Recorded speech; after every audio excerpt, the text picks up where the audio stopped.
നിങ്ങൾ നിങ്ങളെ മക്കളെ രാവിലെ സ്വന്തമായി നേരത്തെ എണീക്കാൻ നിങ്ങൾ പരിശീലിപ്പിച്ചിട്ടുണ്ടോ? ഒരു വീട്ടിൽ ബദ്ർ യുദ്ധം നടക്കുന്നത് എത്ര സമയമാണ്? 2 സമയമാണ്. ഒന്ന് രാവിലെ മദ്രസക്ക് പോകാൻ വേണ്ടി എണീപ്പിക്കുമ്പോൾ മക്കളെ വിളിക്കുന്നത്. രണ്ടാമത്തെ സംഗതി മദ്രസ നിന്ന് വിട്ട് സ്കൂൾക്ക് പോകാനുണ്ടെങ്കിൽ ഒരു ഇടയിലൊരു സമയമുണ്ട്. ആ ഒരു സമയത്ത് അല്ലേ വീട്ടിൽ ഒച്ചപ്പാടും. ആ സമയത്ത് നമ്മൾ എന്തെങ്കിലും ആവശ്യം പറഞ്ഞ് ചെന്ന് നോക്കിയാണ് വിളിച്ച ചീത്തേക്കും മുപ്പത്തേരുടെ അടുത്തുനിന്ന്, കുടിക്കാരത്തിൻ്റെ അടുത്തുനിന്ന്. ആ സമയത്ത് അടുക്കാൻ പറ്റാത്ത നേരമാണ്. ഏതാണ് നേരം? ഒന്ന് രാവിലെ മദ്രസയിലേക്ക് കുട്ടിയെ എണീപ്പിക്കുന്ന സമയം.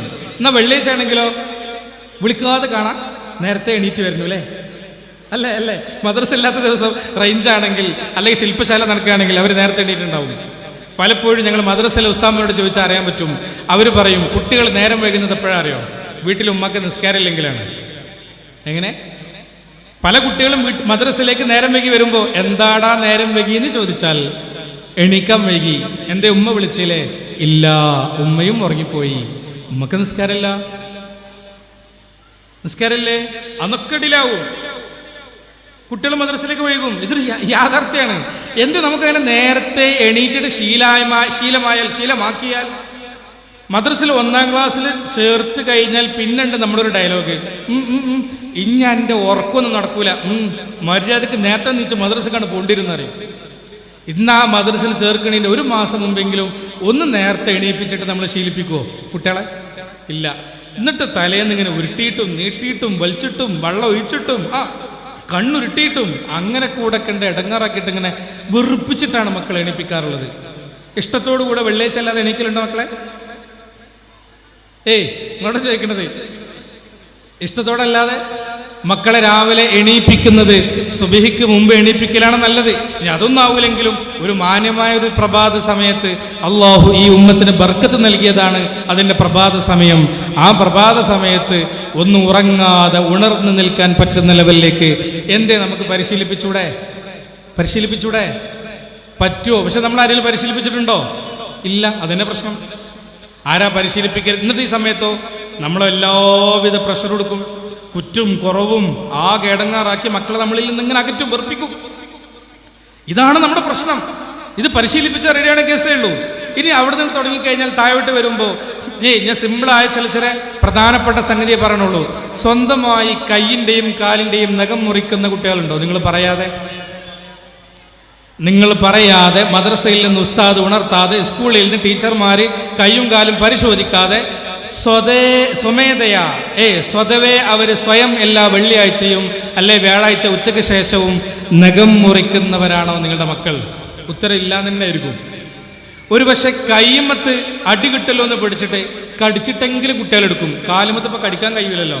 നിങ്ങളെ മക്കളെ കാലുമത്ത് നഖത്തിലേക്ക് നോക്കിയാൽ മതി, ഉറപ്പാണ് നിങ്ങളുടെ കുട്ടി നിങ്ങളിൽ നിന്ന് അകന്നു എന്നുള്ളതിന് ഏറ്റവും വലിയ ഉദാഹരണമാണത്. ബഹുമാനപ്പെട്ട മുഹ്യിദ്ദീൻ ശൈഖ് റളിയല്ലാഹു അൻഹു, ഇബ്ലീസ് ഒരു കുഞ്ഞിനെ സ്വാധീനിക്കാൻ ആദ്യം ചെയ്യുന്ന പണി എന്താ? അവന്റെ മാതാപിതാക്കളിൽ നിന്ന് അവനെയും അവളെയും അകറ്റി നിർത്തലാണ്. ഒരു കുഞ്ഞിനെ കേട്ടിട്ടുണ്ടെങ്കിൽ ഇബ്ലീസ് ആദ്യം ചെയ്യണ പണി എന്താ? ആ കുട്ടിയുടെ അടുത്തേക്ക് പോയിട്ട് അടങ്ങാറാക്കലല്ല, പിന്നെ മാതാപിതാക്കളിൽ നിന്ന് ആ കുഞ്ഞിനെ അകറ്റി നിർത്തലാണ് ഇബ്ലീസ് ആദ്യം ചെയ്യുന്ന പണി. അങ്ങനെ ഇബ്ലീസ് അകറ്റി നിർത്തി വിജയിച്ചതിന്റെ അടയാളമായി മഹാന്മാരെ രേഖപ്പെടുത്തിയത് ഈ നഖം നീട്ടി വളർത്തുക എന്ന് പറയുന്ന സംഗതിയാണ്. പണ്ടത്തെ ഒരു ചൊല്ല് കേട്ടിട്ടില്ലേ? നഖം നീട്ടി വളർത്തരുത്, ഇബ്ലീസ് അതിനുള്ളിൽ പാർക്കും. അല്ലല്ല, അങ്ങനെ കേട്ടിട്ടില്ലേ? ഇവിടെ അങ്ങനെ ഇല്ലേ? ശൈത്താൻ കൂടുകൂട്ടും, ഇബ്ലീസ് ഉണ്ടാവും അതിൻ്റെ ഉള്ളിൽ. അങ്ങനെ ഒരു പഴയ ചൊല്ലുണ്ടല്ലോ, അത് ഈ ഒരു റൂട്ടിൽ വന്നതാണ്. അല്ലാതെ ഇബ്ലീസ് അതിനുള്ളിൽ പെരണ്ടാക്കി കോൺക്രീറ്റും പിന്നെ ഷെഡും ഇത് കെട്ടണമെന്നില്ല. പിന്നെന്താണ് അതിനർത്ഥം? സുബഹിക്ക് ശേഷം ഉറങ്ങിയാൽ ശൈത്താന് ചെവിയിൽ മൂത്രയിക്കും. നമ്മളിങ്ങനെ വിരലിട്ട് നോക്കിയിട്ട് മൂത്രം വെള്ളമൊന്നും കാണില്ലല്ലോ പറഞ്ഞിട്ട് അപ്പൊ ഈ ഹദീസ് തെറ്റാന്ന് പറയാൻ പറ്റുമോ? ബാലശൈത്താൻ ഫീ ഉദ്നിഹി എന്ന് പറഞ്ഞ അതിന്റെ അർത്ഥം എന്താ? ഈ ചെവിയുടെ ധർമ്മം ഇബ്ലീസ് ഏറ്റെടുക്കുന്നതാണ്. ചെവിയുടെ ധർമ്മം എന്താ? ബാലൻസ് ആണ്. ഒരു മനുഷ്യന്റെ ബാലൻസ് ഇബ്ലീസ് ഏറ്റെടുക്കും. പിന്നെന്തിന് നമ്മളെ പറ്റിയ ബാലൻസ് പറഞ്ഞാൽ തിരിഞ്ഞിട്ടില്ലേ? ഞാൻ ഉദാഹരണം പറഞ്ഞുതരാം. ഈ ക്ലാസ് കഴിഞ്ഞിട്ട് ഇപ്പൊ നമുക്ക് സമയമല്ല, 2 കാലും ഇങ്ങനെ അടുപ്പിച്ച് വെക്കുക. 2 കാലും അടുപ്പിച്ച് അറ്റൻഷൻ, ഇങ്ങനെ അറ്റൻഷനായിട്ട് 2 കാലും അടുപ്പിച്ച് വെക്കുക. ഈ അടുപ്പിച്ച് വെച്ചിട്ട് 2 കൈയും ഇങ്ങനെ ചേർത്ത് വെച്ചിട്ട് കണ്ണിങ്ങനെ പൂട്ടുക. കണ്ണ് പൂട്ടിയിട്ട് ഇങ്ങനെ നിന്നോക്കി. നിങ്ങളിങ്ങനെ ആടും. ഞാൻ ആടുന്നില്ല, ഞാൻ ആട്ടാണ്, പക്ഷെ നിങ്ങളിങ്ങനെ ആടുന്നു കാണാം. ഒന്ന് ചെയ്ത് നോക്കിയാൽ മതി, വേഗം തിരിയും. ചെവിക്ക് പ്രശ്നം ഉണ്ടോ എന്ന് വേഗം തിരിയും. മര്യാദക്ക് നിൽക്കാൻ പോലും കഴിയില്ലാന്നർത്ഥം. കണ്ണ് തുറന്നാൽ ഓക്കെ ആയിരിക്കും. കണ്ണ് പൂട്ടിക്കഴിഞ്ഞാൽ ആടിന് നിങ്ങൾക്ക് ഫീൽ ചെയ്യും. വാണപ്പത്തിന് ചോദിക്കാർക്ക് സംശയം ഉണ്ടെങ്കിൽ എല്ലാവരും കൂടി എൻ്റെ സഹസ അലങ്കോലാക്കരുതെന്ന് മാത്രം. ഈ ബാലൻസ് ഇബ്ലീസ് ഏറ്റെടുക്കുന്നതാണ്. നഖം വളർത്തി കഴിഞ്ഞാൽ ഇബ്ലീസിന്റെ സ്വാധീനം ആ വിദ്യാർത്ഥിയിൽ, ആ മനുഷ്യനിലുണ്ട് എന്നാണ്.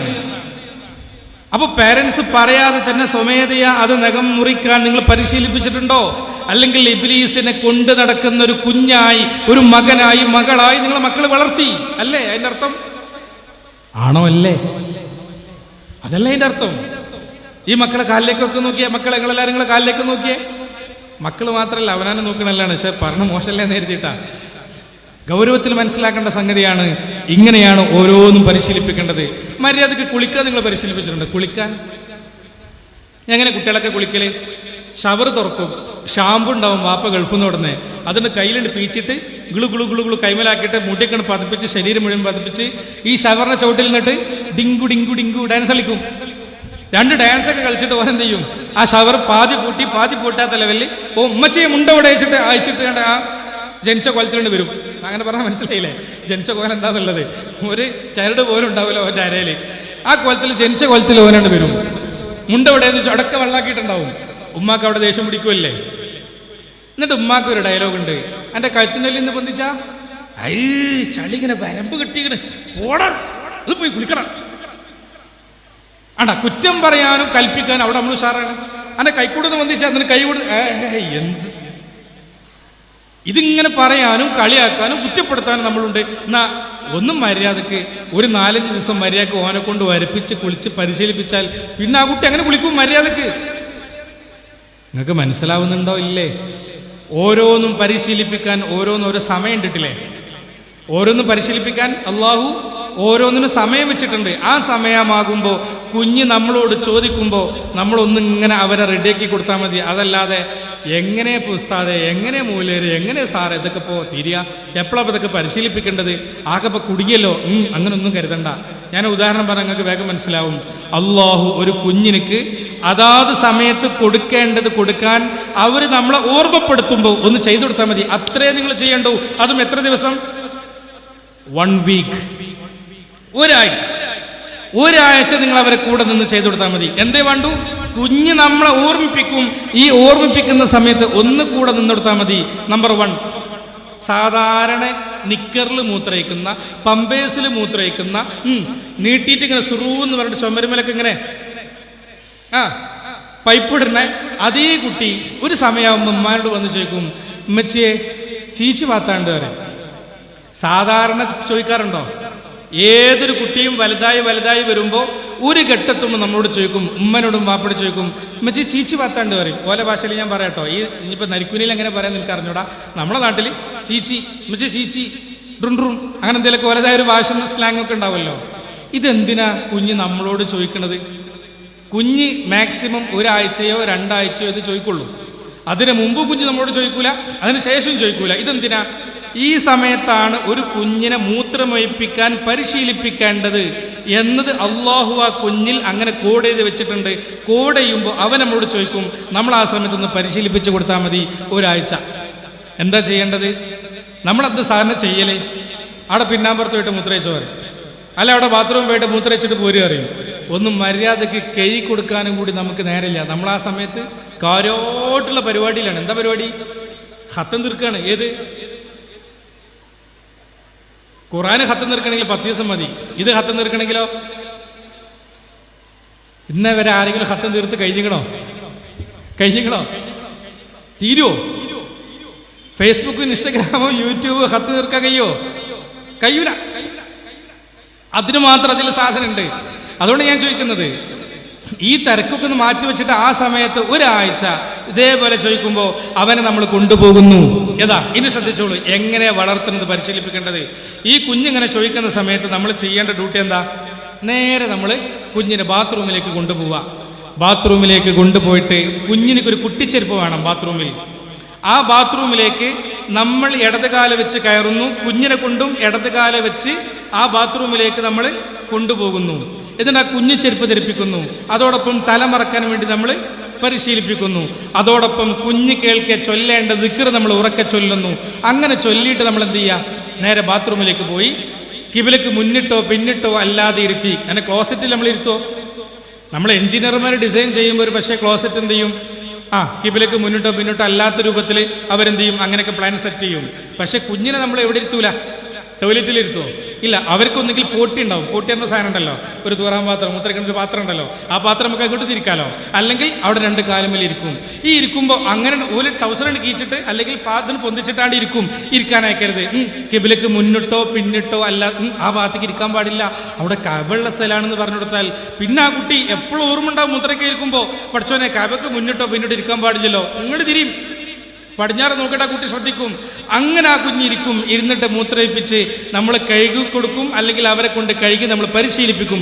ഈ പണി നമ്മൾ ചെയ്യാറുണ്ട്, കഴുകി പരിശീലിപ്പിക്കല്. എന്നിട്ട് നമ്മൾ തിരിച്ച് വലത് കാല് വെച്ച് ദിക്റൊക്കെ ചൊല്ലി പുറത്തേക്ക് വരുന്നൊരു രൂപം. ഒരാഴ്ച മെനക്കെട്ടാൽ ആ കുട്ടി മരിക്കുവോളും മാപ്പിളാര് മൂത്രയിക്കണാരി, മുസ്ലിങ്ങൾ മൂത്രയിക്കും. ആ റസൂലുള്ളാഹി സ്വല്ലല്ലാഹു അലൈഹി വസല്ലം തങ്ങളുടെ സുന്നത്തുകളൊക്കെ പാലിച്ചുകൊണ്ട് മൂത്രയിക്കുന്ന കുട്ടിയാവും. മനസ്സിലായോ?